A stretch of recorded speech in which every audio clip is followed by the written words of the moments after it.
السلام علیکم ورحمۃ اللہ وبرکاتہ۔ نحمدہ ونصلی علی رسولہ الکریم، اما بعد، فاعوذ باللہ من الشیطان الرجیم، بسم اللہ الرحمن الرحیم۔ رب اشرح لی صدری ویسر لی امری واحلل عقدۃ من لسانی یفقہوا قولی، ربنا زدنا علما، اللہم فقہنا فی الدین، ربی یسر ولا تعسر وتمم بالخیر۔ الحمدللہ لاسٹ ٹائم ہم نے آیت نمبر 44 تک کر لیا تھا، اور آج انشاءاللہ ہم آیت نمبر 45 سے شروع کریں گے۔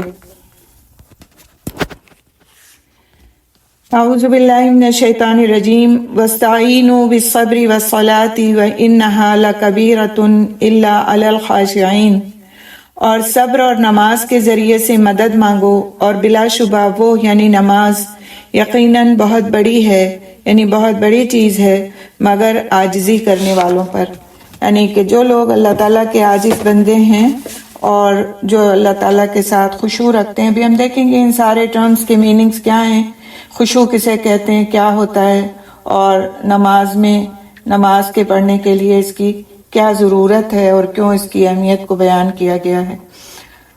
تو یہاں پر اس آیت میں اللہ سبحانہ تعالیٰ نے وہ ذریعے بتا دیے ہیں انسان کو کہ جس ذریعے سے وہ اپنی عبادتوں کو اچھی طرح کر سکتا ہے، اپنے احکامات کو جو اللہ سبحانہ تعالیٰ نے اس کو دیے ہیں ان کو کس طرح صحیح طریقے سے بجا لا سکتا ہے، اور کن چیزوں کے ذریعے سے وہ مدد چاہ سکتا ہے اللہ سبحانہ تعالیٰ کی۔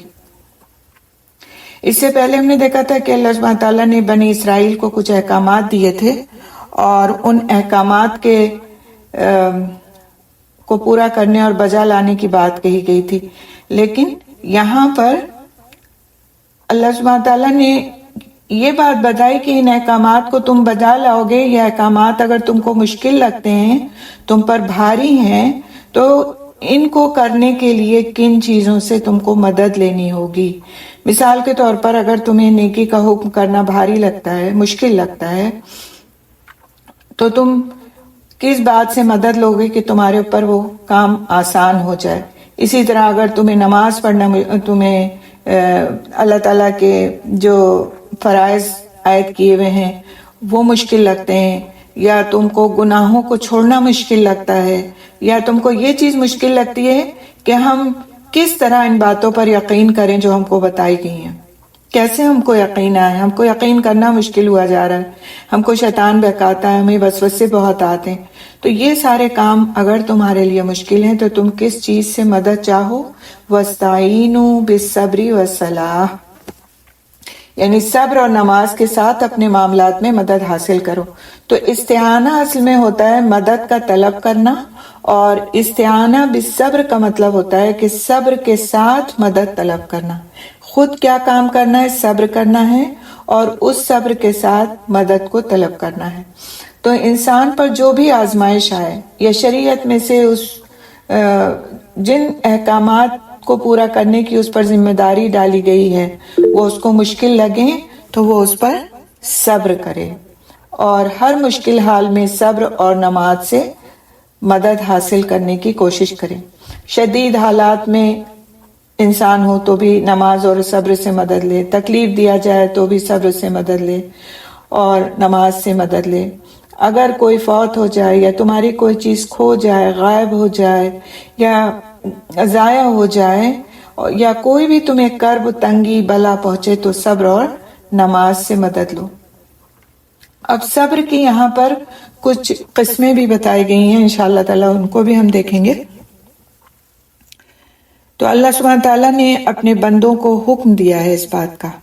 یہ جو کبھی بھی اس طرح کی بات آتی ہے نا کہ یہ کام کرو اور یہ نہ کرو، تو یہ ایک حکم ہوتا ہے کہ پھر اس کے ذریعے سے اس کام کا وجوب ثابت ہوتا ہے کہ یہ کام تم کو ایسے کرنا چاہیے، ایسے کرنا ہے تم کو یہ کام، اور ادروائز تو تم اس مقصد کو حاصل نہیں کر سکو گے جس کو تم حاصل کرنا چاہتے ہو۔ مقاتل بن حیان نے اس آیت کی تفسیر میں لکھا ہے کہ طلب آخرت کے سلسلے میں فرائض پر صبر اور نماز کے ساتھ مدد لیا کرو. یعنی اللہ تعالیٰ نے ان کو حکم دیا ہے کہ وہ تمام معاملات میں صبر کی تمام اقسام سے مدد لیں. اب ہم دیکھتے ہیں کہ صبر کی اقسام کون کون سی ہیں. صبر تو ہم کو معلوم ہے کہ صبر کرنا چاہیے. اول تو ایک چیز میں سب سے پہلے کریکٹ کرنا چاہوں گی صبر کے معاملے میں کہ ہم لوگ کہتے ہیں صبر، ٹھیک ہے، تو اس کے میننگ چینج ہو جاتے ہیں. صبر لفظ نہیں ہے، لفظ ہے صبر. اور صبر کا جو لغوی میننگ ہے یعنی ڈکشنری میننگ ہے وہ ہے بہادری اور مصیبت کی شکایت نہ کرنا. کیا ہے؟ بہادری اور مصیبت کی شکایت نہ کرنا. یہ ہے صبر کا معنی. کیونکہ صبر عربی کا لفظ ہے تو اگر ہم اس کو اردو میں ٹرانسلیٹ کریں تو اس طرح کریں گے، بہادری اور مصیبت کی شکایت نہ کرنا. تو سبحان اللہ، یہ ایک ایسی کوالٹی ہے کہ اگر انسان میں ڈیولپ ہو جاتی ہے تو بہت سارے مسائل اور پریشانیوں کا اس کو حل مل جاتا ہے. اور قرآن حکیم میں صبر کا جو تذکرہ ہے وہ 103 بار آیا ہے. صبر کا لفظ یعنی کہ مختلف انداز سے، کہیں پر الصابر، کہیں پر الصابرون، کہیں پر لیکن جو اس کا مین روٹ ہے وہ صاد 12. یہ اس سے جو لفظ بنا ہے صبر کا وہ 103 بار قرآن میں آیا ہے اور قرآن کی 93 آیات میں اس کا تذکرہ ہے. 93 آیات میں. پلیز مائک آف کر لیجئے. نجمہ، آپ کا مائک آن ہے. نجمہ نبی، مائک آف کریے. سورہ بقرہ میں صرف 9 بار صبر کا تذکرہ آتا ہے. سورہ آل عمران میں 8 بار، سورہ نمل میں 7 بار، سورہ کہف میں پھر 9 بار اور سورہ انفال میں 5 بار. اور اسی طرح سے قرآن کی مختلف صورتوں میں کسی میں 2 بار، کسی میں 1 بار، کسی میں 4 بار، 3 بار، 2 اور اسی طرح سے اور مختلف اعداد میں صبر کا تذکرہ کیا گیا. لیکن جو سب سے زیادہ بار کیا گیا صبر کا لفظ استعمال وہ سورہ بقرہ میں اور سورہ کہف میں 9 بار صبر کا لفظ استعمال ہوا ہے. مختلف اس کے قسمیں ہیں، مختلف انداز سے استعمال ہوا لیکن استعمال ہوا. تو اس سے اس بات کا اندازہ ہوتا ہے کہ یہ اللہ سبحانہ تعالیٰ کے نزدیک کتنی اہم چیز ہے کہ اس کا اتنی بار تذکرہ کیا گیا. اللہ سبحانہ تعالیٰ قرآن حکیم میں فرماتے ہیں ان اللہ یحب الصابرین، اللہ تعالیٰ محبت فرماتے ہیں صبر کرنے والوں سے. حافظ ابن حجر عسقلانی فتح الباری میں فرماتے ہیں کہ فَالصَّبْرُ جَامِعُ لِمَكَارِمِ الْأَخْلَاقِ، صبر سب اچھے اخلاق کا جامع ہے. یعنی کہ اچھے اخلاق ڈیولپ ہو ہی نہیں سکتے اگر انسان کے اندر صبر کا مادہ نہیں ہے. کوئی انسان کہے کہ میں بہت اچھے اخلاق کا مالک ہوں، یا کوئی بھی کہے کہ فلاں بہت اچھے اخلاق کا مالک ہے، لیکن اگر اس کو پرکھنا ہے تو اس کا صبر پرکھنا چاہیے کہ اس کے اندر صبر کتنا ہے. اگر صبر نہیں ہے تو اس کا مطلب کیا ہے کہ اس کے اخلاق اس درجے میں اچھے نہیں ہیں جتنے ہونے چاہیے. تو اس کے متعلق ہم انشاءاللہ تعالی آیات اور احادیث کی روشنی میں بھی دیکھیں گے. لیکن سب سے پہلے ہم یہ دیکھتے ہیں کہ صبر کی اقسام کیا ہیں، کون کون سی قسمیں ہیں جس کے متعلق ہم کو سمجھنا چاہیے کہ یہ صبر سے متعلق ہیں. اللہ تعالیٰ کی اطاعت پر اپنے نفس کو پابند کرنا. سب سے پہلی بات کیا، پہلی صبر کی قسم کیا ہے کہ اللہ تعالیٰ کی اطاعت پر اپنے نفس کو پابند کرنا.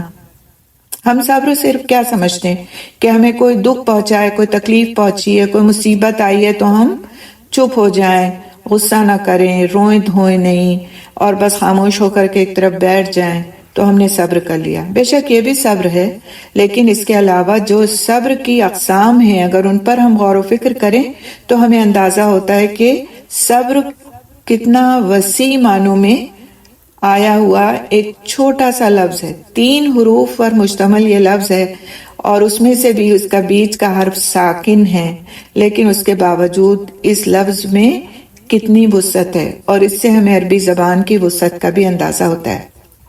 تو سب سے پہلی بات کیا ہے کہ اللہ تعالیٰ کی اطاعت پر اپنے نفس کو پابند کرنا.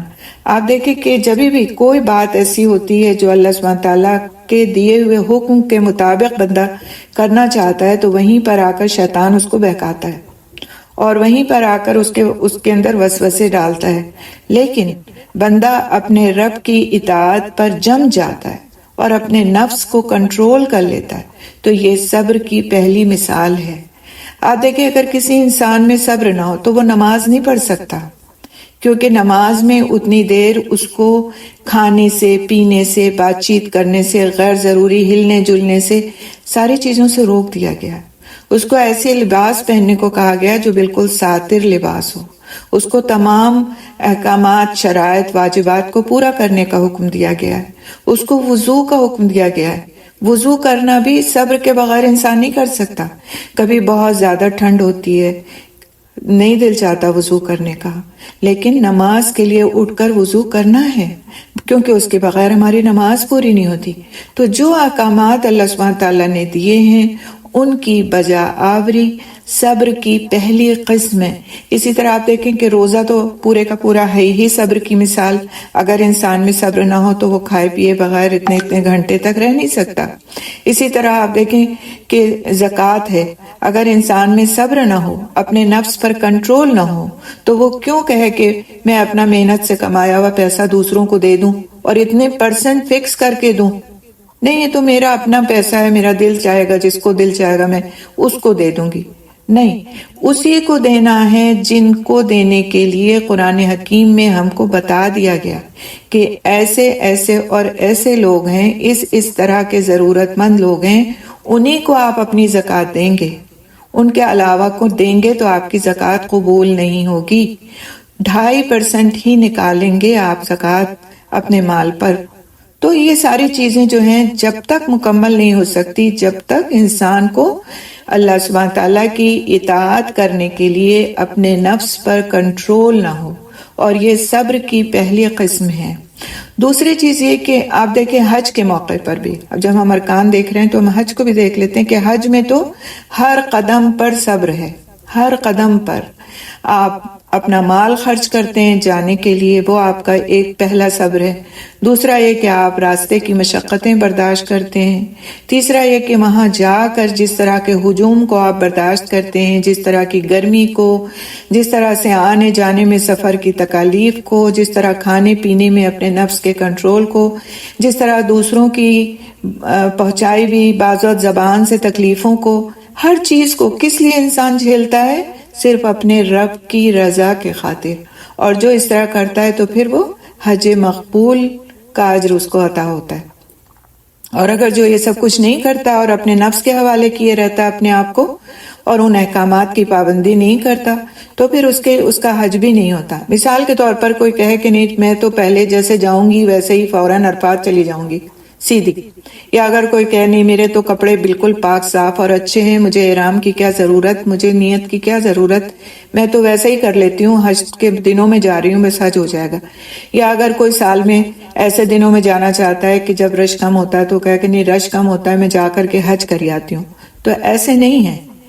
ہر چیز کے لیے اللہ سبحانہ تعالیٰ نے احکامات دیے ہیں. فلاں کام کو ایسے کیا جائے گا، فلاں کام کو ایسے کیا جائے گا. مثال کے طور پر نمازی پڑھنے کوئی بیٹھتا ہے اور کہتا ہے کہ بس میں تو خاموش رہتی ہوں، دل ہی دل میں پڑھ لیتی ہوں، میری نماز ہو گئی. آخر میں نے اتنا ٹائم لگایا اور نہ وہ رکوع کرے نہ سجدہ کرے، بس بیٹھا رہے اور دل ہی دل میں وہ ساری دعائیں ساری چیزیں سب کچھ پڑھ لے جو کچھ نماز میں پڑھنا ہوتا، کیا اس کی نماز ہو جائے گی؟ نہیں ہوگی. تو احکامات کو اللہ سبحانہ تعالیٰ کے دیے ہوئے حکم کے مطابق بجا لانا اطاعت ہے، اور اطاعت بغیر صبر کے پوری نہیں ہوتی. اور یہ صبر کی پہلی قسم ہے کہ انسان اللہ کی اطاعت پر اپنے نفس کو پابند کرے. دوسرا یہ ہے صبر کی اقسام میں سے دوسری قسم ہے کہ اس کی نافرمانی سے اپنے آپ کو روکنا یہاں تک کہ اسے ترک کر دے.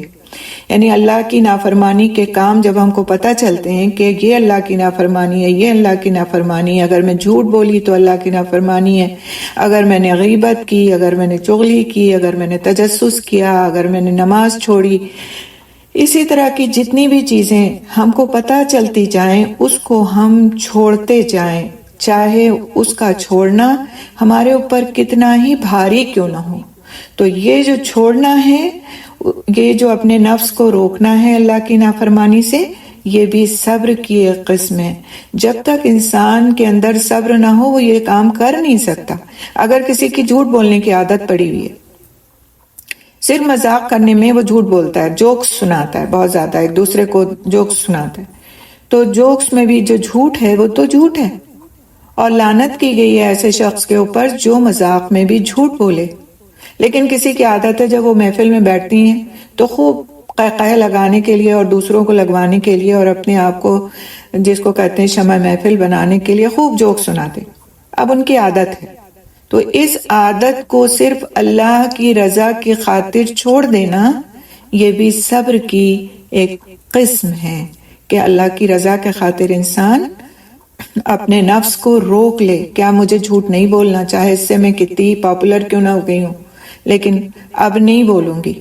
اسی طرح سے غیبت کرنے کا ہمارا بڑا دل چاہتا ہے کہ ہم فلاں کے بارے میں بھی بات کریں اور فلاں کے بارے میں بھی دوسروں کو بتائیں، اور اس سے ہم ایک طرح سے دوسروں کو لیٹ ڈاؤن کر کے خود بہت آگے اپنے آپ کو نمایاں کر لیں۔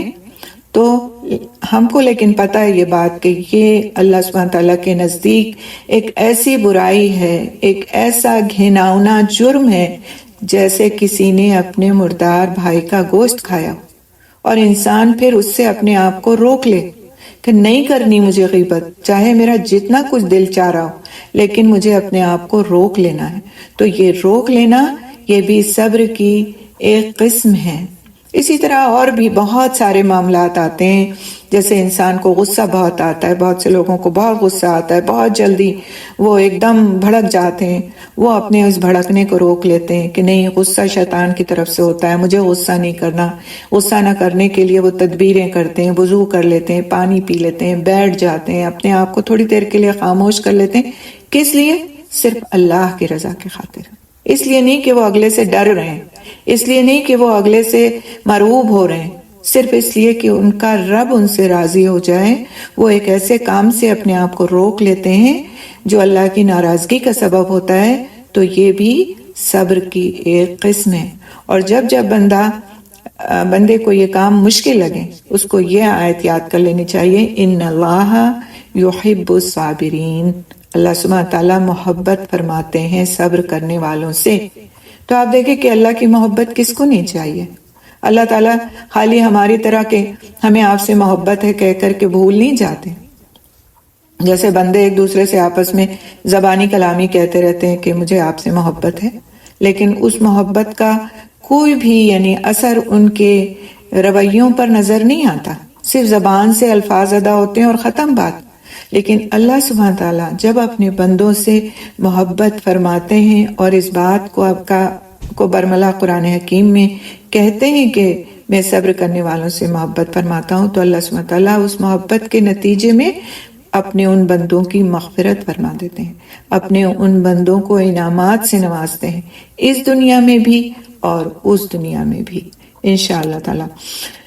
اس کے علاوہ جو صبر کی تیسری قسم ہے وہ یہ ہے کہ اس کی تقدیر پر صبر کرنا اور اس پر ناراضگی کا اظہار نہ کرنا۔ یعنی اللہ سبحانہ تعالیٰ نے انسان کے مقدر میں جو کچھ لکھ دیا ہے اس پر انسان کا صبر کرنا یہ بھی صبر کی ایک قسم ہے۔ کوئی کسی کا رشتہ دار پیارا فوت ہو جاتا ہے، ختم ہو جاتا ہے، دنیا سے چلا جاتا ہے، تو اس پر ناراضگی کا اظہار انسان نہ کرے کہ میرے ساتھ ایسا کیوں ہوا۔ کوئی مال چوری چلا جاتا ہے، ضائع ہو جاتا ہے، کوئی ایسی چیز ہم سے گم ہو جاتی ہے جو ہم کو بڑی پسند تھی، اور ہم یہ فوراً جملہ نکال دیتے ہیں میرے ساتھ ایسا کیوں ہوا۔ کوئی ہماری خواہش پوری نہیں ہوتی، میرے نصیب میں ایسا کیوں لکھا تھا، میرے نصیب ہی خراب ہے، میرا مقدر ہی خراب ہے۔ تو یہ جو مقدر کا شکوہ ہے یہ اللہ سبحانہ تعالیٰ کو بالکل بھی پسند نہیں، اور جو اپنے مقدر کے لکھے پر راضی رہتا ہے اللہ سبحانہ تعالیٰ اس سے راضی ہو جاتے ہیں، کیونکہ اللہ کو پتا ہے کہ اس نے ہمارے مقدر میں جو کچھ بھی لکھا ہے اس میں ہمارے لیے صرف اور صرف خیر ہے۔ اگر ہم اس پر صبر کرتے ہیں تو اس صبر کا بدلہ جنت ہے، اور اگر ہم اس دنیا میں اس پر صبر کرتے ہیں تو آخرت میں تو جنت ہے اس کا بدلہ، لیکن اس کے علاوہ اس دنیا میں بھی اللہ سبحانہ تعالیٰ ایسے انسان کی عزت بڑھاتے ہیں، اس کا وقار بڑھاتے ہیں، اس کو دین کے احکام میں آگے سے آگے چلنے کی توفیق نصیب فرماتے ہیں، اس کو ہدایت نصیب فرماتے ہیں، اور اس کے لیے بہت ساری ایسی فضیلتیں ہیں کہ جس کے بارے میں اگر انسان سن لے تو اس کے لیے صبر کرنا بہت آسان ہو جائے گا۔ قرآن حکیم میں ہی سورہ زمر میں اللہ سبحانہ تعالیٰ فرماتے ہیں انما یوفی الصابرون اجرہم بغیر حساب۔ اللہ تعالیٰ کا ارشاد ہے صبر کرنے والوں کو تو ان کا اجر بے حساب دیا جائے گا۔ اب آپ سوچیں کہ بے حساب اجر کا کیا مطلب ہے؟ بے حساب اجر کیا ہوتا ہے؟ کوئی بھی چیز آپ کو دی جائے اور کہا جائے کہ آپ جتنی مرضی آئے اس کو خرچ کریں، جتنی مرضی آئے استعمال کریں، آپ سے کوئی نہیں پوچھنے والا ہے اس کو، تو آپ کا دل کتنا خوش ہو جائے گا کہ کوئی میرا حساب کتاب رکھنے والا نہیں ہے جو کچھ مجھے عطا ہوا ہے اس کا۔ اور یہاں پہ کس کا وعدہ ہے؟ ہمارے رب کا وعدہ ہے۔ کیا وعدہ ہے؟ کہ صبر کرنے والوں کو تو ان کا اجر بے حساب دیا جائے گا۔ سبحان اللہ، اس وعدے پر ہمارا یقین ہونا چاہیے۔ سیدنا ابن عمر رضی اللہ تعالیٰ عنہما سے روایت ہے کہ رسول اکرم صلی اللہ علیہ وسلم نے فرمایا جو مومن لوگوں سے مل کر رہتا ہے اور ان کی تکلیف پر صبر کرتا ہے، یعنی ان کی طرف سے جو کوئی بھی اذیت پہنچتی ہے کسی بھی قسم کی، جسمانی، زبانی، کسی بھی طرح کی، قلبی، ان کی ایذا پر یعنی تکلیف پر صبر کرتا ہے، اس کو زیادہ ثواب ہے۔ کس سے؟ اس مومن سے جو لوگوں سے نہیں ملتا اور نہ ان کی ایذا پر صبر کرتا ہے۔ یعنی ہمارا دین جو ہے وہ ہمیں رہبانیت نہیں سکھاتا یا آئسولیشن نہیں سکھاتا کہ تم جو ہے لوگوں سے الگ تھلگ رہو، بس تم سب کی تکلیفوں سے بچے رہو گے، اپنے کام سے کام رکھو، تمہیں لوگوں کے معاملات سے کوئی دلچسپی نہیں ہونا چاہیے، نہ ان سے بولو نہ چالو، بس اپنے آپ میں رہو، اپنے آپ گناہوں سے بچے رہو گے۔ نہیں، ہمارا دین نہیں سکھاتا یہ۔ لوگوں میں رہو، لوگوں کے درمیان رہو، ان کی باتیں سنو، ان کی کڑوی کسیلی سہو، کیونکہ اس پر تمہارے لیے اجر لکھا جاتا ہے۔ تم اس انسان سے بہتر ہو جاتے ہو جو اپنے آپ کو اکیلا کر کے رکھتا ہے۔ اسی طرح سے صبر کے معاملے میں اور بھی بہت سی احادیث ہیں۔ سیدنا صہیب رضی اللہ تعالیٰ عنہ سے روایت ہے کہ رسول اکرم صلی اللہ علیہ وسلم نے فرمایا مومن کا معاملہ بھی عجیب ہے، بے شک اس کے ہر معاملے میں اس کے لیے خیر ہے، اور یہ صرف مومن ہی کے لیے ہے۔ اگر اسے خوشی پہنچے تو وہ شکر ادا کرتا ہے جو اس کے لیے خیر و برکت ہے، اور اگر اسے تکلیف پہنچے تو صبر کرتا ہے جو اس کے لیے خیر ہے۔ یعنی صبر کرنا انسان کے لیے خیر کا باعث ہے۔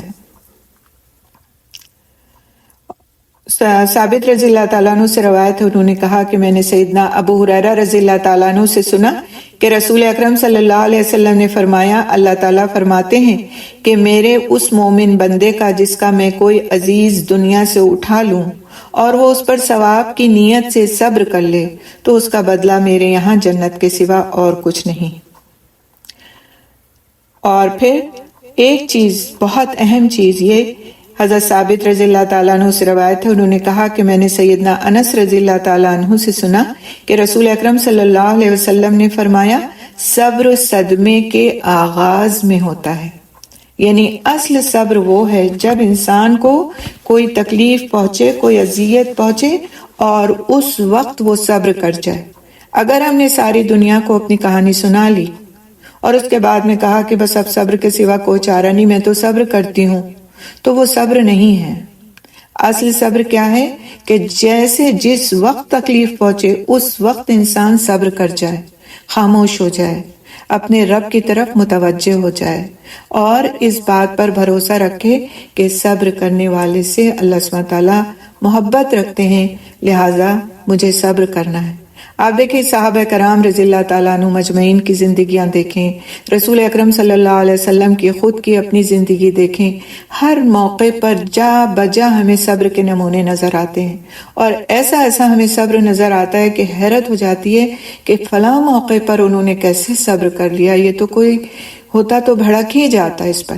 یعنی کہ آپ صلی اللہ علیہ وسلم ایک مرتبہ بازار میں چلے جا رہے تھے اور آپ صلی اللہ علیہ وسلم کے جسم پر ایک چادر تھی اور اس کے کنارے تھوڑے سے موٹے تھے، جیسے کہ اکثر ہوتا ہے نا چادر ہم پہنتے تو کنارہ تھوڑا سا موٹا ہوتا ہے کسی کڑھائی کی وجہ سے کسی اور وجہ سے. تو ایک دیہات کا شخص آیا اور اس نے رسول اکرم صلی اللہ علیہ وسلم کی چادر کھینچی اتنی زور سے کھینچی کہ آپ صلی اللہ علیہ وسلم کے شان مبارک پر نشان آ گئے اس کے. اور وہ کھینچنے کے بعد اس نے کہا کہ محمد مجھے بھی اس مال میں سے کچھ دو جو تمہارے پاس ہے. آپ سوچے کہ کوئی آپ سے سوال کر رہا ہے کہ مجھے اپنے پیسوں میں سے کچھ پیسے دو، اور مانگنے کا اس کا انداز کتنا بدتمیزی کا ہے کہ بھری بازار میں کوئی آپ کا کپڑا کھینچ لے اور اتنی زور سے کھینچے کہ جسم پر نشان آ جائے اور اس کے بعد وہ کہے کہ ہمیں پیسے دو. تو آپ کا کیا دل چاہے گا؟ کیا کریں آپ اس کے ساتھ؟ آپ پہلے تو اسے بے نقط سنائیں گے کہ آپ ہوتے کون ہیں مجھ سے اس طرح سے بات کرنے والے، اس کو جھڑکیں گے اور اس کے بعد ایک نیا پیسہ بھی نہیں دیں گے اس کو. لیکن آپ صلی اللہ علیہ وسلم نے صبر کی مثال قائم فرمائی. آپ صلی اللہ علیہ وسلم نے اپنے ایک صحابی کو حکم دیا کہ اس شخص کو جو مانگ رہا ہے اس مال میں سے کچھ حصہ دیا جائے. صحیح الفاظ مجھے نہیں یاد ہیں، آپ صلی اللہ علیہ وسلم کی حدیث کا مفہوم رکھوں گی کہ آپ صلی اللہ علیہ وسلم نے اس شخص کو مال عطا کرنے کی طرف اپنے صحابہ کرام کو متوجہ کیا کہ اس کو مال دیا جائے. تو سبحان اللہ، یہ اخلاق تھے. ان اخلاق کے ذریعے سے، اس صبر کے ذریعے سے دین ہم تک پہنچا. آپ دیکھیں کہ اسی طرح حضرت حضور اکرم صلی اللہ علیہ وسلم کا واقعہ طائف ہمارے سامنے آتا ہے، جو سیرت کی کتابوں میں ضرور ہم کو ملتا ہے کہ کس طرح آپ صلی اللہ علیہ وسلم دعوت کے لیے تشریف لے گئے طائف، اور کس طرح وہاں کے لوگوں نے آپ صلی اللہ علیہ وسلم کے ساتھ سلوک کیا کہ اتنا مارا، اتنا زخمی کیا کہ آپ صلی اللہ علیہ وسلم کے جوتے جو تھے وہ خون سے بھر گئے. یعنی اتنا خون بہا کہ جوتے خون سے بھر گئے. اس کے باوجود آپ صلی اللہ علیہ وسلم نے صبر فرمایا. اور جب آپ صلی اللہ علیہ وسلم کو اللہ سبحانہ تعالیٰ نے اختیار دیا کہ اگر آپ چاہیں تو طائف کے دونوں طرف کی پہاڑیوں کو ملا دیا جائے اور یہ بستی ان کے درمیان پس جائے، اگر آپ چاہیں تو آپ صلی اللہ علیہ وسلم کا جواب کیا تھا؟ مفہوم ہے کہ نہیں، میں ایسا نہیں چاہتا. ہو سکتا ہے کہ ان کی نسل میں سے ایسے لوگ اٹھیں جو اللہ کے دین کو ماننے والے ہوں اور اللہ کے دین پر چلنے والے ہوں. تو یہ تھا صبر. آج ہم سے تو ذرا سی بات پر صبر نہیں ہوتا اور ہم دعویٰ بہت بڑا کرتے ہیں کہ ہم مسلمان ہیں. اگر کوئی ہمیں پلٹا، ہم کسی سے کہیں کہ آپ اس وقت نماز پڑھ لیجئے یا آپ ایسا نہ کیجئے یا آپ کے لیے یہ چیز اچھی نہیں ہے، تو اول تو جس کو کہی جا رہی ہے، کوئی اچھی بات بتائی جا رہی ہے، وہی ناراض ہو جائے گا کہ آپ اپنے کام سے کام رکھیے، میرا اور میرے رب کا معاملہ ہے. لوگوں کا یہ ایک انداز ہے جواب دینے کا کہ میرا اور میرے رب کا معاملہ ہے، آپ اپنے کام سے کام رکھیے. آپ کہاں سے ہمارے کاموں میں مداخلت کرنے کے لیے آ گئے؟ حتیٰ یہ کہ بچے تک کے والدین کی بات نہیں سننا پسند کرتے. اور اسی طرح سے اگر کوئی والدین کوئی غلط کام کر رہے ہیں، کسی طرح کا ایسا کام کر رہے ہیں کہ جو دین کی نظر میں غلط ہے، بدعت ہے، کسی بھی طرح کی، بچوں نے دین پڑھ لیا، وہ سیکھ گئے، وہ بتاتے ہیں والدین کو آ کر ایسا نہ کریں، یہ صحیح نہیں، تو والدین بھڑک جاتے ہیں. کیا آپ ابھی ہمارے سامنے پل کے بڑے ہوئے ہیں، آپ ہم کو دین بتانے لگے؟ آپ کو کیا پتا ہے؟ یہ تو ہمارے یہاں پہلے سے ہوتا ہے، یہ ہم کیسے چھوڑ سکتے ہیں؟ اس کو چھوڑنے کا مطلب تو یہ ہے کہ ہم اپنے بزرگوں کی روایات کو ترک کر دیں. آپ کی ہمت کیسے ہوئی ہم کو یہ بتانے کی؟ تو ایک ہمارا رویہ ہے کہ صبر کے معاملے میں ہم کتنا پیچھے ہیں اپنے اسلاف سے، اپنے بزرگوں سے، اپنے نبی سے، اور ذرا بھی ہم ان قصوں سے سبق حاصل نہیں کرتے. ہم اسے پڑھتے ہیں اور گزر جاتے ہیں اور ہمیں ایسا لگتا ہے یہ سب اس وقت کے لیے تھا، ان لوگوں کے لیے تھا، اور ہمارے لیے اس میں سے کچھ نہیں ہے.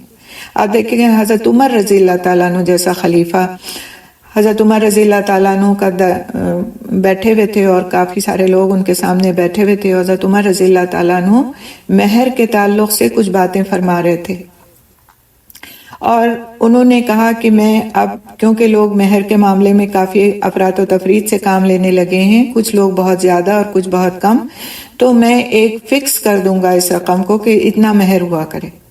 تو حضرت ایک خاتون بوڑھی سی اس مجمع میں سے اٹھی اور انہوں نے کہا کہ عمر تم ہم سے ہمارا یہ حق نہیں لے سکتے جو اللہ نے ہم کو دیا ہے، یعنی کہ حسب استطاعت مہر رکھا جائے۔ تو حضرت عمر رضی اللہ تعالیٰ عنہ فوراً قائل ہو گئے، انہوں نے فوراً اس عورت کا شکریہ ادا کیا کہ آپ نے حق بات کہی، اور آپ نے وہ بات کہی کہ جو میں غلطی کر جاتا اگر اس بات پر توجہ نہ دیتا اور اس بات کو میرے سامنے نہ رکھا جاتا تو مجھ سے غلطی ہو جاتی۔ فوراً اپنی غلطی کو ایکسیپٹ کر لیا۔ تو غلطی کو ایکسیپٹ کر لینا بھی صبر ہے۔ کسی بھی بات پر صرف اور صرف بھڑک جانا یہ بے صبری کی علامت ہے کہ ہم بے سوچے سمجھے کسی بات پر بس بولنے لگ جائیں۔ کسی نے ہمیں کسی طرح متوجہ کیا ہے، آپ اس طرح سے نہ چلیں، آپ کو یہ تکلیف پہنچ جائے گی اگر آپ ایسے بھاگ بھاگ کے چلیں گے، آپ اس طرح چیخ چیخ کر نہیں بولیں کیونکہ اس طرح چیخ کر کے بولنا بے ادبی میں شمار ہوتا ہے، آپ ایسے مت بیٹھیں، اس طرح بیٹھ جائیں، اس طرح بیٹھنا بہت برا لگتا ہے، برا محسوس ہوتا ہے اس طرح کے بیٹھنے کو۔ تو کوئی بھی بات اگر ہمارے بڑے ہم کو بتاتے ہیں تو وہ ہم بغیر صبر کیے ان کو الٹا کر جواب دے دیتے ہیں۔ اب حال یہ ہو گیا ہے کہ والدین کی یا بڑوں کی گھر کے اندر اتنی بس اہمیت رہ گئی ہے کہ وہ بچوں کے مرضی کے مطابق چلتے رہیں تب تو وہ اچھے والدین ہیں، دوست ہیں، اور اگر انہوں نے کوئی نصیحت کی تو صبر کے بجائے، اپنے سدھار کے بجائے بات یہ آ جاتی ہے کہ ان کو ہمیں ٹوکنے کا کوئی حق نہیں ہے۔ والدین اللہ سبحانہ تعالیٰ نے ان کو بنایا ہے تو ان کو لیکن یہ حق نہیں کہ وہ ہمارا سدھار بھی کر سکیں اور ہماری بے ادبیوں پر ہم کو روک بھی سکیں۔ یہ سارے کام کب ہوتے ہیں؟ جب انسان کے اندر صبر آتا ہے۔ تو اللہ سبحانہ تعالیٰ نے صاف صاف اس آیت میں کیا فرما دیا؟ وَاسْتَعِینُوا بِالصَّبْرِ وَالصَّلَاةِ، تم مدد چاہو، اگر تم نیکیوں پر دوام چاہتے ہو، اللہ کے احکام کی پابندی چاہتے ہو، اگر تم اللہ کی نافرمانیوں سے رکنا چاہتے ہو، اگر تم تقدیر پر ایمان لانا چاہتے ہو جس کے بغیر ہمارا ایمان ہی مکمل نہیں، تو تمہیں صبر سے مدد لینا ہوگی، صبر کرنا ہوگا۔ ہر معاملے میں اللہ سبحانہ تعالیٰ کی طرف پلٹ جانے کا یقین انسان کے اندر صبر پیدا کرتا ہے۔ کہا جاتا ہے کہ روزے بھی صبر میں داخل ہیں، اسی وجہ سے ماہ رمضان کو صبر کا مہینہ کہا گیا ہے۔ صبر ہر مصیبت کا علاج ہے، صبر ہر مشقت کی دوا ہے اور ہر مشکل کا حل ہے۔ صبر ہی انسان کو حق کے راستے پر ہمیشہ چلائے رکھتا ہے۔ صبر کے ذریعے انسان کا دین پختہ ہوتا ہے اور انسان میں استقامت آتی ہے۔ کون نہیں چاہتا ہم میں سے کہ ہمارا دین پختہ ہو، ہم پکے مومن بن جائیں، ہم سچے مسلمان بن جائیں۔ تو استقامت حاصل کرنے کے لیے، اسٹیڈ فاسٹ رہنے کے لیے، جم کر کے احکام کی پابندی کرنے کے لیے صبر کی ضرورت ہے۔ تو اور پھر اس کے بعد نماز کی باری آتی ہے۔ کہاں پہلی بات کیا کہی گئی؟ وَاسْتَعِینُوا بِالصَّبْرِ، اور پھر آگے کہا گیا وَالصَّلَاةِ۔ دوسری چیز کیا ہے؟ دوسری مدد کیسے ملے گی احکام کی پابندی کی؟ وہ ہے نماز۔ کیونکہ نماز ایک ایسی چیز ہے، اس کو اس طرح سے اگر اچھی طرح سے پڑھا جائے تو واقعی انسان کے اندر بہت ساری خوبیاں پیدا کرنے کا ذریعہ بن جاتی ہے۔ ایمان کی میزان ہے، فواحش اور منکرات سے روکتی ہے۔ ہر معاملے میں نماز سے مدد لی جانی چاہیے۔ نماز دین پر ثابت قدمی کے لیے نہایت مددگار ہے۔ اللہ رب العزت کا فرمان ہے اُتْلُ مَا أُوحِیَ إِلَيْکَ مِنَ الْکِتَابِ وَأَقِمِ الصَّلَاةَ إِنَّ الصَّلَاةَ تَنْہَىٰ عَنِ الْفَحْشَاءِ وَالْمُنکَرِ وَلَذِکْرُ اللہِ أَکْبَرُ وَاللَّهُ یعلم مَا تَصْنَعُونَ۔ آپ تلاوت کریں اس کتاب میں سے جو آپ کی طرف وحی کی گئی ہے اور نماز قائم کریں، یقیناً نماز بے حیائی اور برے کاموں سے روکتی ہے، اور اللہ تعالیٰ کا ذکر یقیناً بہت بڑا ہے، اور جو کچھ تم کرتے ہو اللہ سبحانہ تعالیٰ جانتا ہے۔ سورۃ العنکبوت کی آیت نمبر 45 ہے۔ صبر اور صلات ایک مومن کی دنیاوی زندگی کے مصائب کو برداشت کرنے کے لیے بڑے ہتھیار ہیں۔ نماز کے ذریعے اللہ سبحانہ تعالیٰ کی مدد طلب کرے گا اگر انسان تو مصائب سے چھٹکارا ہوگا، مصیبتوں سے اس کو چھٹکارا ہوگا۔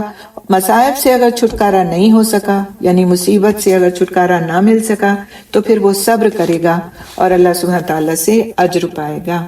سیدنا ابو ہریرہ رضی اللہ تعالیٰ عنہ سے روایت ہے کہ رسول اکرم صلی اللہ علیہ وسلم نے فرمایا، سجدہ کرتے ہوئے بندہ اپنے رب کے سب سے زیادہ قریب ہوتا ہے، پس سجود میں کثرت کے ساتھ دعا کیا کرو۔ صحیح مسلم کی روایت ہے۔ تو اس کے لیے ہمیں مسنون دعائیں جو سجدوں کی ہیں وہ یاد کرنی چاہیے اور اپنے سجدوں میں وہ مسنون دعائیں مانگنی چاہیے، اردو میں نہیں عربی میں ہی جو مسنون دعائیں ہیں ان کو مانگنا چاہیے۔ آپ صلی اللہ علیہ وسلم کو جب کوئی اہم معاملہ پیش آتا تو فوراً نماز کا اہتمام کرتے۔ سیدنا علی رضی اللہ تعالیٰ عنہ فرماتے ہیں کہ بدر کی لڑائی کی رات میں نے دیکھا کہ ہم سب سو گئے تھے مگر اللہ کے رسول صلی اللہ علیہ وسلم ساری رات نماز میں مشغول رہے، ساری رات۔ اگلے دن جنگ ہونا تھی، صحابہ کرام رضی اللہ تعالیٰ عنہ مجمعین سو گئے تھے، اگلے دن ان کو میدان جنگ میں جانا تھا، لیکن اللہ کے نبی صلی اللہ علیہ وسلم اپنی امت کے لیے اور اس دین میں جو لوگ داخل ہو گئے تھے ان کی زندگیوں کے لیے اور اس دین کی فتح یابی کے لیے رات بھر اللہ کے حضور کھڑے رہے، حتیٰ کہ اس طرح سے آتا ہے کہ آپ صلی اللہ علیہ وسلم کی چادر مبارک آپ صلی اللہ علیہ وسلم کے جسم اطہر سے گر گئی اور آپ کو اپنا ہوش نہیں تھا اور آپ اس حال میں اپنے رب کے آگے سر بسجود تھے، دعائیں مانگ رہے تھے، نمازیں پڑھ رہے تھے، حتیٰ کہ حضرت ابوبکر رضی اللہ تعالیٰ عنہ تشریف لائے اور آپ صلی اللہ علیہ وسلم سے فرمانے لگے کہ آپ صلی اللہ علیہ وسلم نے بہت کچھ مانگ لیا اپنے رب سے اور بہت کچھ مانگ لیا۔ تو سبحان اللہ، یہ تھے ہمارے نبی کے اعمال اور یہ تھیں آپ صلی اللہ علیہ وسلم کی نمازیں کہ آپ صلی اللہ علیہ وسلم بخشے بخشائے ہونے کے باوجود اتنی دیر نماز میں کھڑے رہتے تھے کہ آپ صلی اللہ علیہ وسلم کے پاؤں پر ورم آ جاتا تھا، اور صحابہ کرام جب پوچھتے تھے کہ آپ صلی اللہ علیہ وسلم کو اتنا زیادہ نمازوں میں کھڑے رہنے کی کیا ضرورت ہے، آپ تو اللہ تعالیٰ کے بخشے بخشائے ہوئے بندے ہیں، تو آپ صلی اللہ علیہ وسلم اس طرح سے فرماتے تھے کہ کیا میں اپنے رب کا شکر گزار بندہ نہ بنوں، یعنی مجھے اس نے سب کچھ عطا کر دیا ہے تو کیا میں اس کا شکر نہ ادا کروں، میں نمازوں کے ذریعے سے اس کا شکر نہ ادا کروں۔ تو یہ ہمارے نبی کی تعلیمات ہیں جس پر آج چلنا ہمارے لیے کیوں مشکل ہے، اس لیے کہ ہم کو ان باتوں پر یقین نہیں ہے، یقین کی کمی کی وجہ سے آج ہم کو نماز بوجھ لگتی ہے۔ اگر ہم واقعی اس کو تحفہ سمجھیں کہ یہ بوجھ نہیں ہے، یہ تحفہ ہے جو ہمارے رب کی طرف سے ہم کو ہمارے نبی کے ذریعے ملا ہے، تو اس تحفے کی ہم حفاظت کریں، اس تحفے کے لیے ہم اپنی جان لڑا دیں، لیکن اس تحفے سے کبھی اپنے آپ کو محروم نہ کریں بلکہ اس کے فوائد سے اپنے آپ کو مزین کریں۔ سبحان اللہ۔ اسی طرح سے اور بھی بہت سے صحابہ کرام کے واقعات آتے ہیں۔ حضرت ابن عباس رضی اللہ تعالیٰ عنہ کا واقعہ آتا ہے کہ وہ سفر میں تھے، ان کو ان کے بھائی کی انتقال کی اطلاع ملی، تو انہوں نے کیا کام کیا کہ سب سے پہلے وہ تھوڑا سا لوگوں سے الگ ہٹ کے انہوں نے نماز شروع کر دی۔ تو لوگوں نے پوچھا کہ اس وقت پہ آپ یہ کیا کرنے لگے ہیں، آپ کو آپ کے بھائی کی موت کی اطلاع ملی ہے؟ تو ان کا مقصد یہ ہوگا غالباً کہ آپ کو تو اس وقت رونا پیٹنا چاہیے تھا کہ میں یہاں ہوں اور میں جا نہیں سکتا اور میرے بھائی کے جنازے میں بھی میں نہیں شریک ہو سکتا، اور یہ سب باتیں آپ بیان کرتے اور روتے اور لوگ آپ کے ساتھ غم میں شریک ہوتے۔ تو انہوں نے کہا کہ میں وہی کر رہا ہوں جس کی تعلیم مجھے میرے دین نے دی ہے کہ مدد چاہو نماز کے ذریعے سے۔ تو یہ جو مشکل اوقات آتے ہیں، جب انسان کے لیے صبر کرنا مشکل ہو جاتا ہے، اس کو لگتا ہے وہ کیسے صبر کرے، اس کا دل پھٹا جا رہا ہے، تو اس وقت پر نماز کی طرف متوجہ ہو جانا انسان کے دل کو میں ٹھنڈک ڈال دیتا ہے، اس کے اندر اتنی قوت آ جاتی ہے کہ پھر وہ صبر کر سکتا ہے۔ امام ابن تیمیہ رحمۃ اللہ علیہ کا حال یہ تھا کہ جب ان کو قرآن حکیم کی تفسیر کرتے ہوئے کوئی مسئلہ سمجھ میں نہیں آتا تھا، ان کو مشکل لگتا تھا، تو مسجد کا رخ کرتے تھے اور ساری رات سجدوں میں گزار دیتے تھے اور یہی دعا مانگتے تھے کہ یا اللہ تو میرے لیے اس مسئلے کو سمجھانا آسان کر دے، میرے لیے اس مسئلے کو سمجھنا آسان کر دے۔ آج ہم میں سے کتنے لوگ ہیں جو اپنے مسائل کے حل کے لیے نماز کی طرف متوجہ ہوتے ہیں۔ ہمارے سامنے تو کوئی مسئلہ آتا ہے تو ہم کھٹ کر کے اپنا سیل فون اٹھاتے ہیں اور اپنے 4 لوگوں سے اس کا تذکرہ کرتے ہیں اور پھر کہتے ہیں مجھے حل بتاؤ، اس کا میں کیا کروں۔ کوئی حل بتاتا ہے، کوئی حل بتاتا ہے، اور پھر اس کے بعد کیا ہوتا ہے کہ ہم اتنا الجھ جاتے ہیں، اتنا کنفیوز ہو جاتے ہیں کہ پھر کہتے ہیں مجھے تو بھائی بہت ڈپریشن ہو رہا ہے، مجھے سمجھ میں نہیں آ رہا ہے کہ میں کون سا حل اختیار کروں۔ لیکن اصل کیا ہے کہ ہم اپنے رب کی طرف، اپنے مالک کی طرف اس وقت پر متوجہ نہیں ہوتے کہ ہم اس وقت وضو کر لیں جس وقت ہمارے اوپر بہت ہی سخت ڈپریشن کی کیفیت طاری ہے، ہم سے صبر ہو نہیں رہا، کسی نے ہم کو کوئی 2 باتیں ایسی سنا دی ہیں، کسی نے ہمارا کوئی حق مار لیا ہے، کسی نے ہم پر ظلم کی انتہا کر دی ہے، تو ہم دوسروں سے، ان لوگوں سے بتانے بیٹھ جاتے ہیں جن کے پاس ان معاملات کا کوئی حل نہیں ہے، کوئی حل نہیں ہے۔ لیکن ہم اپنے اس رب کی طرف متوجہ نہیں ہوتے جس کے پاس ہر معاملے کا حل موجود ہے، ہر معاملے کا۔ آپ کر کے دیکھیں، آپ اس بات کو اپنا کر دیکھیں کہ نماز کے پڑھ لینے سے صبر کرنا کتنا آسان ہو جاتا ہے۔ جس وقت آپ کو کسی کی بات سے تکلیف اور اذیت ہو اور لگے کہ نہیں ہوتی برداشت مجھ سے، اور بعض وقت انسان یہ کہہ بیٹھتا ہے کہ میں تو منہ توڑ جواب دوں گا اس کا، یا اگر میں نے اس کو یہ بات کا جواب نہیں دیا تو گویا میں اس کے سامنے کمزور ہوں کیا۔ اور مائیں بھی اپنے بچوں کو یہی سکھا رہی ہوتی ہیں کہ دیکھو بیٹا فلاں کوئی بھی تم کو یہ کہے تو تم یہ کہہ دینا، تمہیں کوئی ضرورت نہیں ڈرنے کی، میں ہوں نا تمہارے ساتھ۔ تو اپنے ہونے کی اہمیت کا تو احساس انسان دلاتا ہے کہ ہم تمہارے ماں باپ ہیں، ہم تمہارے پیٹھ پیچھے کھڑے میں ہیں، کسی کی ہمت مجال ہے جو تمہیں کچھ کہہ سکے۔ لیکن ہم بچوں کے اندر یہ نہیں ڈالتے کہ تمہارا سب سے زیادہ عظمت والا رب تمہارے ساتھ ہے، اگر تم چپ کر جاؤ، اگر تم صبر کر جاؤ، اگر تم کسی کی زیادتی کو برداشت کر جاؤ تو تمہارا رب تم سے محبت کرے گا۔ یہ ہم میں سے کتنی مائیں اپنے بچوں کے دل میں ڈالتی ہیں کہ تمہارا رب تم سے محبت کرے گا۔ اپنے رب کی محبت کا ان کو یقین دلائیں، ان کے اندر صبر کا مادہ پیدا کریں۔ اگر ہم بچپن سے صبر نہیں ڈالتے، نہ خود کرتے ہیں نہ بچوں میں ڈالتے ہیں، تو پھر ہم ان دونوں ذریعوں کو ضائع کر دیتے ہیں۔ نہ صبر سے ہم مدد چاہ سکتے ہیں، نہ نماز سے ہم مدد چاہ سکتے ہیں۔ نماز ہمارے بچے پڑھتے نہیں، سنتے نہیں، کیونکہ انہوں نے بچپن سے ہم نے ان کی عادت ڈالی نہیں۔ جب ان کا دل چاہا ہم نے ان کو سونے دیا، جب ان کا دل چاہا وہ اٹھے، کبھی اسکول کا بہانہ ہو گیا، کبھی موسم کا بہانہ ہوگا، کبھی ٹیوشن کا بہانہ ہو گیا، کبھی بیماری کا بہانہ ہو گیا، کسی نہ کسی بہانے ہم ان کو روم دیتے رہے کہ وہ نمازوں کو چھوڑتے چلے جائیں۔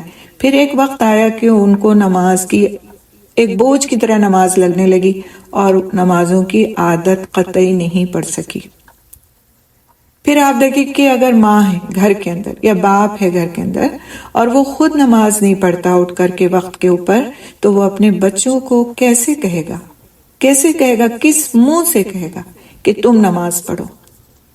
اسی طرح سے اگر بچے والدین کو یہ دیکھتے ہیں کہ وہ دوسروں کے ساتھ جواب الجواب کرتے ہیں، دوسروں کے ساتھ چیخ چیخ کر بات کرتے ہیں، ہر وقت ایک دوسرے پر اپنے غصے کا اظہار کرتے ہیں، باپ کو غصہ آیا تو اس نے اٹھا کر گھر کی چیزیں پٹا ڈالی، ماں کو غصہ آیا تو اس نے چیخ چیخ کر کے سر آسمان پہ اٹھا لیا، تو وہ بچے کیا سیکھیں گے؟ صبر کرنا کیا سیکھیں گے؟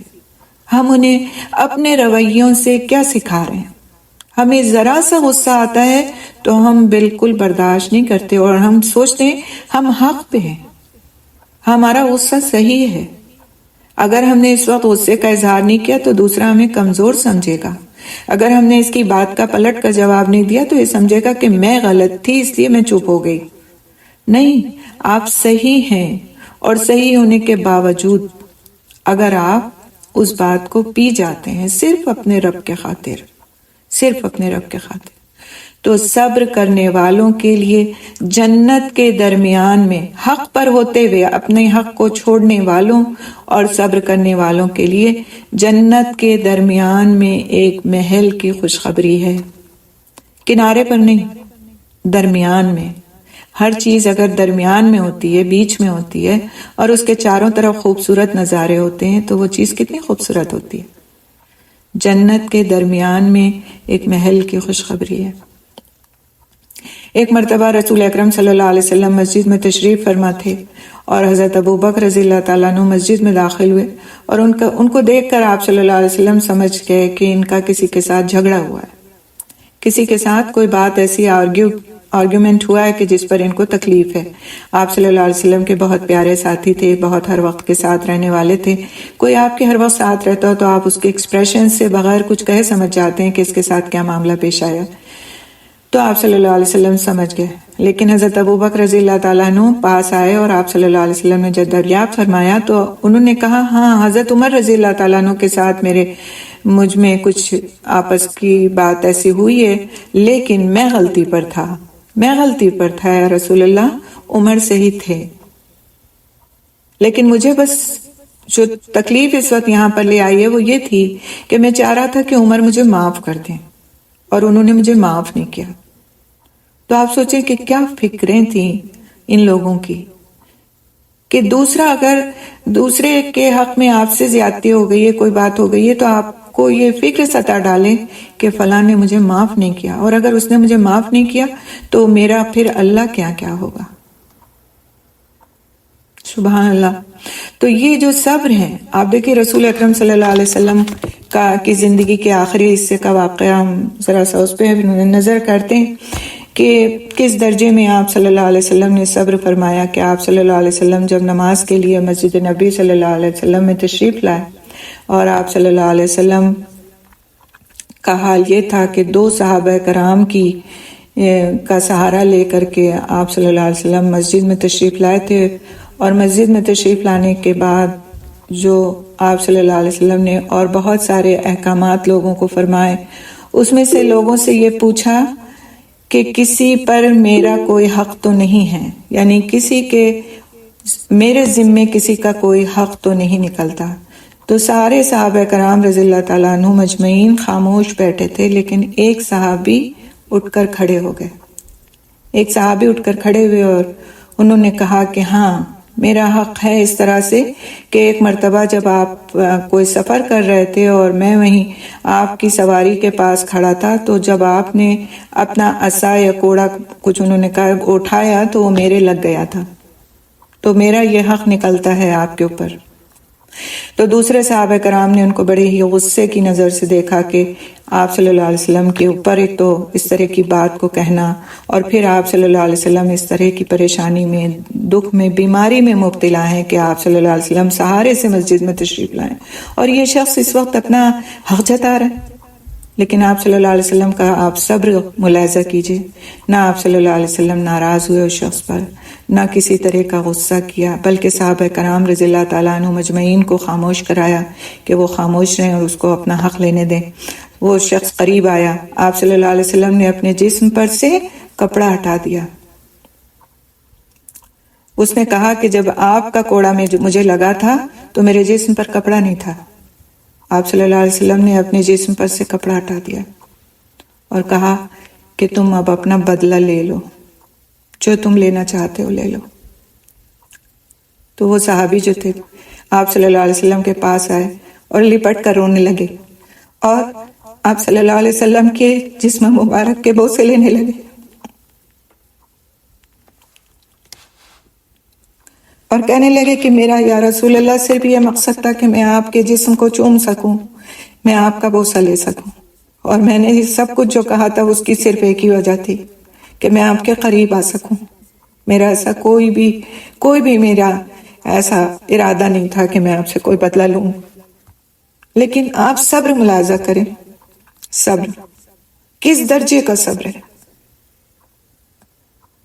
تو اس میں سے اگر اس صبر میں سے ذرہ بھی ہمیں مل جائے نا تو ہماری زندگیاں سدھر جائیں، سنور جائیں۔ اللہ سے مانگنا چاہیے، ہم جب اور بہت ساری چیزیں اللہ سے مانگتے ہیں تو ہمیں یہ صبر مانگنا چاہیے، اور نماز کے ذریعے سے ہمیں اس سے مدد لینی چاہیے۔ ہمارے اندر اگر صبر کی قوت نہیں پیدا ہوتی تو ہمیں نماز کے ذریعے مدد لینا چاہیے کہ اللہ تعالیٰ، نماز کے بعد دعائیں مانگنا چاہیے کہ اللہ تعالیٰ ہمارے اندر صبر پیدا کر دے، ہمیں یہ صلاحیت عطا کر دے جو تیرے نبیوں کی خصوصیات میں سے ہے۔ تو کیونکہ اللہ سبحانہ تعالیٰ نے اس آیت میں، جو میں نے اتنی تفصیل بیان کی، چھوٹی سی آیت ہے لیکن اس میں واقعی اگر ہم صبر کے معنی سمجھ لیتے ہیں، نماز کے معنی، نماز کی اہمیت کو سمجھ لیتے ہیں تو ہماری زندگیوں میں بہت بڑی تبدیلیاں آ سکتی ہیں، اور اس کو ہم اپنے عمل میں داخل کریں۔ تو اس طرح سے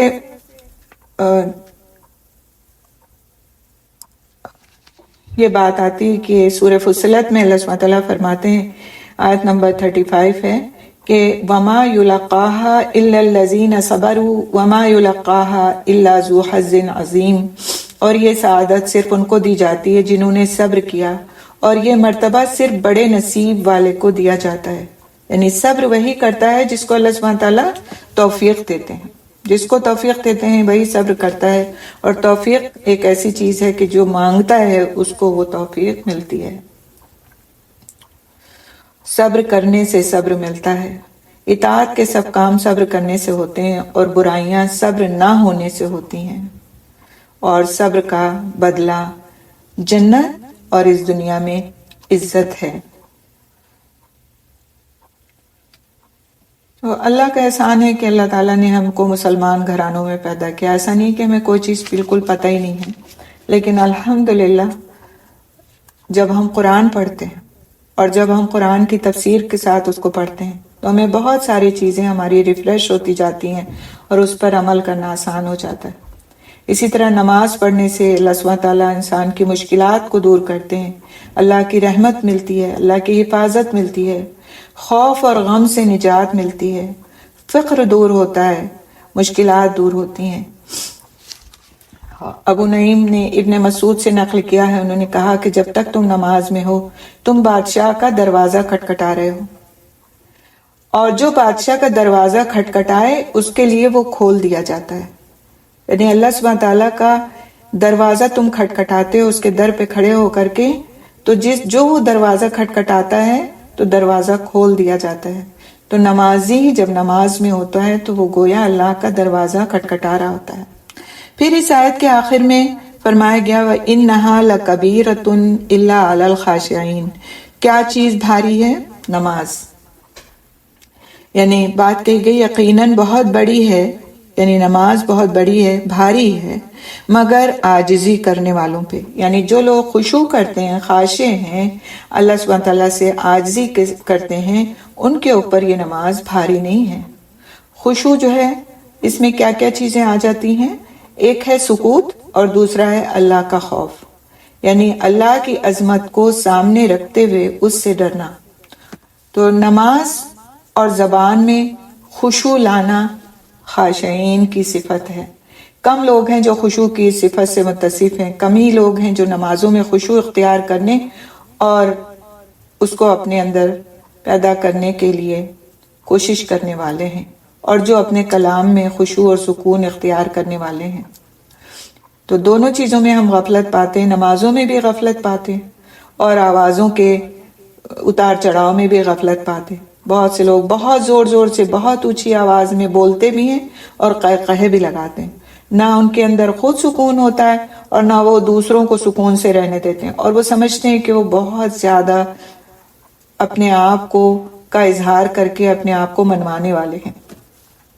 اور یہ بات جو کہی گئی کہ وَإِنَّهَا لَكَبِيرَةٌ إِلَّا عَلَى الْخَاشِعِينَ، تو یہ کن پر بھاری ہوتی ہے؟ نماز منافقین پر بھاری ہوتی ہے، فجار پر بھاری ہوتی ہے، یا پھر ایسے لوگوں پر جو شیطانی حرکتیں کرتے ہیں، گناہوں میں ملوث رہتے ہیں، ان سب پر بھاری ہوتی ہے نماز۔ اور منافق کے لیے یہ ہے کہ وہ ہمیشہ نماز کو یا تو لیٹ کر کے پڑھتا ہے یا پھر اسے چھوڑ دیتا ہے، اور منافق پر سب سے بھاری نماز فجر اور عشاء کی نماز ہے۔ تو اپنے آپ کو اگر انسان خود چیک کرنا چاہے تو وہ دیکھے کہ فجر کی نماز میں اٹھنے میں اسے کتنی سستی ہوتی ہے، اور عشاء کی نماز پڑھنا اس کے اوپر کتنا بھاری ہوتا ہے۔ تو ان دونوں کے لیے انسان خود ہی اپنے آپ کو چیک کر سکتا ہے کہ آخر اس کے اندر اگر یہ دو چیزیں ہیں تو وہ گویا منافقت کی طرف بڑھتا چلا جا رہا ہے، کوئی سے دوسرا نہیں بتائے گا، کیونکہ منافقت تو انسان کے دل کا فعل ہے۔ اس کے بظاہر وہ چہرے مہرے سے، بظاہر وہ خاندانی طور سے مسلمان ہوتا ہے، لیکن اگر اس کا دل مومن نہیں ہے اور اس میں منافقت والی ساری چیزیں موجود ہیں تو وہ چاہے لاکھ اپنے آپ کو مومن کہہ لے، لیکن اللہ سبحانہ تعالیٰ کو دلوں کا حال معلوم ہے۔ تو اپنے دلوں کو چیک کرنا خود انسان کی اپنی ذمہ داری ہے، اسے کوئی دوسرا نہیں بتا سکتا۔ رسول اکرم صلی اللہ علیہ وسلم سیدنا بلال رضی اللہ تعالیٰ عنہ سے فرماتے تھے کہ یا بلال ارحنا بالصلاۃ، اے بلال رضی اللہ تعالیٰ عنہ نماز کے ذریعے ہمیں راحت پہنچاؤ، نماز کے ذریعے ہمیں راحت پہنچاؤ، یعنی اذان دو اور پھر اس اذان کے بعد نماز پڑھی جائے۔ تو نماز بندے اور رب کے درمیان ایک خاص ملاقات ہے، انسان کا دل اس ملاقات سے ایک خاص تعلق میں بن جاتا ہے۔ انسان کی روح نماز سے غذا اور قوت حاصل کرتی ہے، اور یہ قوت، یہ تعلق دنیا کے تمام مال و اسباب سے زیادہ قیمتی ہے۔ جب ہر قسم کی مدد ختم ہو جائے، جب سارے اسباب کا رشتہ کٹ جائے تو انسان کو نماز مدد دیتی ہے، اور بلا شبہ یہ نماز عاجزی کرنے والوں پر بھاری نہیں ہے۔ نماز اللہ تعالیٰ سے ڈرنے والوں کے سوا سب پر شاق گزرتی ہے۔ تو جب نماز ہم کو بھاری لگنے لگے، شاق لگنے لگے، تو ہمیں چیک کرنا چاہیے کہ آیا یہ کہ اللہ سبحانہ تعالیٰ کا خوف ہمارے اندر باقی رہ گیا ہے یا کہ نہیں۔ دل کی حاضری اور اعضاء کا سکون خشوع کہلاتا ہے۔ یہاں اس سے مراد اللہ تعالیٰ کے لیے خضوع اور اس کے احکامات کی اطاعت اور اس کے نواہی سے اجتناب ہے۔ تو نماز خشوع کرنے والوں پر ہلکی اور آسان ہوتی ہے، کیونکہ خشوع، خشیت الہی اور اللہ تعالیٰ کے ثواب کی امید ان کے لیے شرح صدر کے ساتھ نماز کے قیام کی موجب ہوتی ہے، کیونکہ وہ ثواب کی امید کرتے اور عذاب سے ڈرتے ہیں۔ اس کے برعکس جو ثواب کی امید نہیں رکھتا اور عذاب سے نہیں ڈرتا، اس کے اندر کوئی ایسی بات موجود نہیں ہوتی جو اسے نماز کی طرف بلائے۔ جب ایسا شخص نماز پڑھتا ہے تو نماز اس کے لیے سب سے بوجھل چیز ہوتی ہے۔ تو خشوع سے مراد ہے قلب کا اللہ تعالیٰ کے حضور عاجزی کے ساتھ جھک جانا، اس کا اللہ تعالیٰ کے پاس پرسکون اور مطمئن ہونا، اور اس کے سامنے ذلت اور فقر کے ساتھ اس کی ملاقات کی امید پر انکسار کا اظہار کرنا۔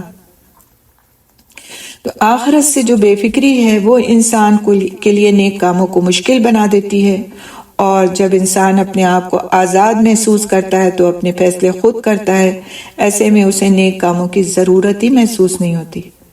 لیکن جب آخرت کی کامیابی اس کا مقصد ہوتی ہے تو اس کے لیے یہ کوشش مشکل نہیں ہوتی۔ اس لیے آخرت سے بے فکر ہونے والے نیک اعمال کو پہاڑوں جیسا بوجھل محسوس کرتے ہیں، اور آخرت کا یقین انسان کے لیے بڑے سے بڑے مشکل کام کو آسان بنا دیتا ہے۔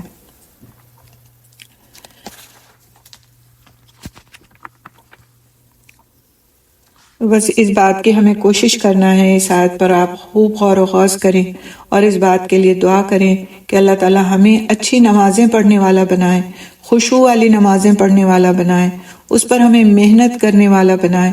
اب تک جیسی تیسی گزر گئی اس پر افسوس اور ریگریٹس تو ہونے چاہیے کہ ہم نے اس بات کو اس طرح سیکھا نہیں جیسے سیکھنا اور کرنا چاہیے تھا، لیکن وہ افسوس اس طرح ہمارے اوپر چھانا نہیں چاہیے کہ پھر ہم آگے کے لیے اعمال کرنے سے محروم ہو جائیں۔